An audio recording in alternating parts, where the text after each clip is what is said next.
Vilniaus Salomėjos Nėries gimnazijos 1 klasės mokinės Airos Akšytės paruošti klausimai seneliui Viliui Biskiui apie 1991 sausio 13 dienos įvykius.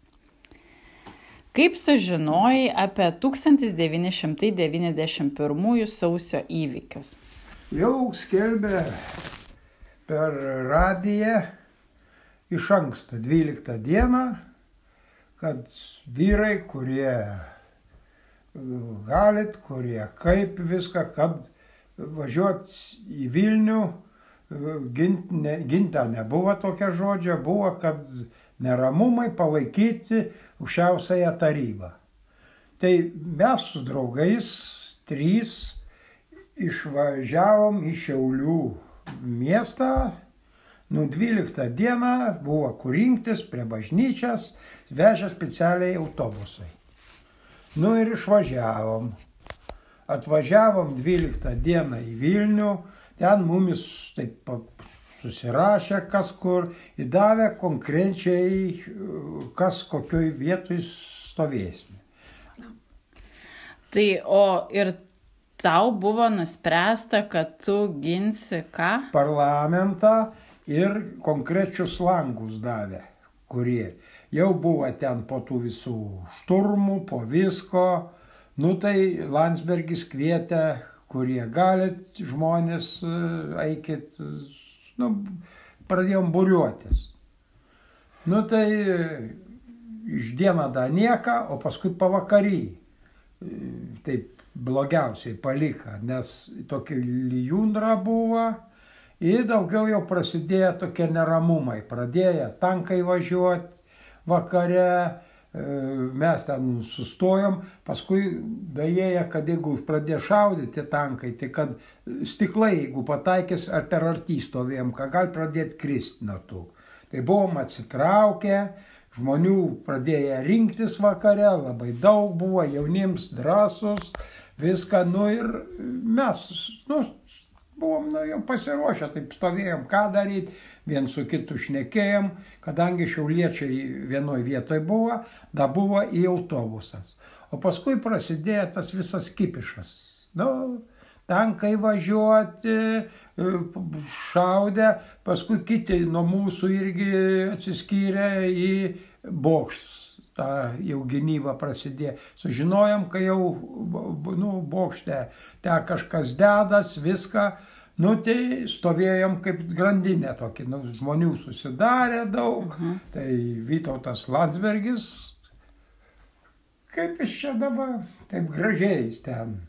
Nepanikuokit, kiti paskui moteriškės senesnės melstis pradėjo.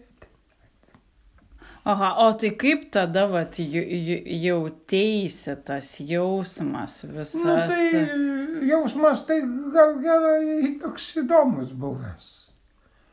Nes ten į moteris į buterbrodus nešė, į maitina, ir paskui tokie kioskai stovėjo. Tai kai pradeda šaudyti tankai, tai visi silaksta. Tai mes jau nedabuvom, tai aš pavalgyti, tai jau išvažiavę senai, tu norim, tai sustojom mes jau čiut ne pirmi prie to avodo. Tai tokie smagesni dalykai.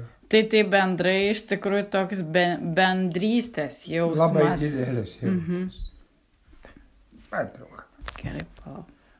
Tai įvykiai. Įsimintiniausias įvykis. Pradėdavo, aš buvau jau laivyne atitarnavęs rusų armijos. Vienas mano draugas buvo, kuris tankistas buvo, jis turėjo vatos įsidėjęs. Tai mes jau žinojom, kad ausis gali bugniukai plyšti. Tai jau buvom pasiruošę maždaug, tai ausis to susikiždom su vata. Tai mes nenukentėjom, kai kuriem tai su ausim paskui daug, atsiliepia tie visi daiktai.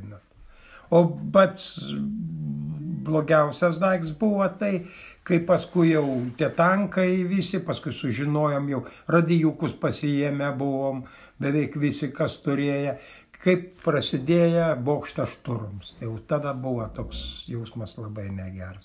Neaišku, kur visa kita, tiesa, kai kas ridenom, paskui pradėjom galvoti, kaip gintis, jeigu kas, tai kad čia mes tokį kaip, masę gausis, kurie.